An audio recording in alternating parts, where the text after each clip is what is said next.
Behind barbed wire, a piece of history, charred but hopefully not forgotten. Looking at it now, it's hard to imagine that this locomotive was once painted in gold. And that paint job commemorated a very important milestone. But before we get into the history lesson, we need to talk about what happened to this thing.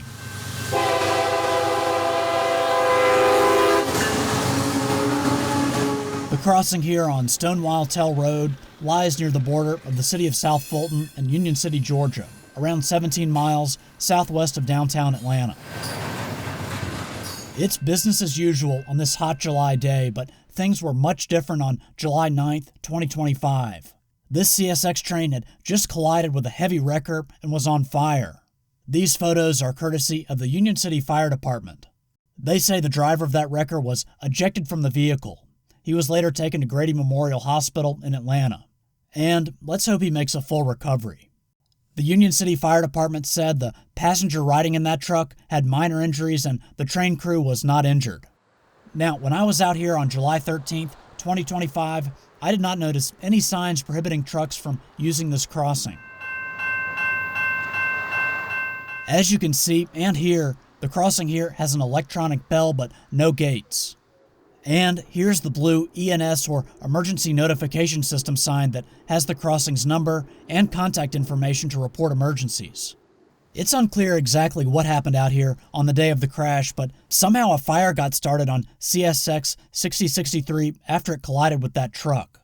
CSX 6440 was the trailing unit that day, but it appears to be undamaged and still in service. Now, number 6063 has been pulling freight for a long time. The unit is a General Motors Locomotive Division GP40-2, originally built in 1972. As you can see, the damage here is significant. Bent handrails, broken windshields, and a melted number board. Of course, the paint on the conductor's side of the unit has almost completely burned off. The engineer's side is a little better, although it was darkened by the fire, soot, and smoke. No doubt the interior is in bad shape too. But this is a far cry from how this machine started its life. It was originally built for the Baltimore and Ohio and numbered GM50. That designation commemorated 50 years of building locomotives for General Motors Locomotive Division. I should mention General Motors no longer owns EMD. It's now called Locomotive Diesel and is owned by Progress Rail, which is a subsidiary of Caterpillar. But Progress Rail has clearly not forgotten about the history of EMD. This part of its website profiles EMD's achievements in the 1970s. These photos show off the company's 50th anniversary festivities at EMD's plant in LaGrange, Illinois. On display, Southern Railway number 6100, originally EMD's FT demonstrator number 103. Various generations of F units would go on to replace steam engines, hauling freight and leading streamlined passenger trains. And here's Chicago and Northwestern number 1518, the first in the GP or General Purpose line of EMD locomotives. And the star of the show, B&O GM50, a GP40-2.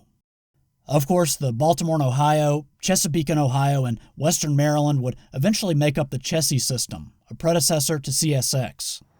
Now, EMD had a lot to celebrate in the 1970s. It was dominating the locomotive market with models like the wildly successful SD40-2. And the company would continue to dominate into the 1980s and 90s.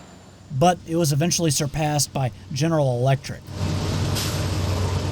Sadly, its golden look didn't last. This EMD GP40-2 would be repainted into the Chessie livery in 1984. And it would wear a couple of other paint schemes after that. It's unclear what will ultimately become of this burned-up unit. Unconfirmed internet chatter suggests that upon retirement, number 6063 was supposed to end up at the B&O Railroad Museum in Baltimore, Maryland. And perhaps, at the least, it can be cosmetically restored to its former gilded glory.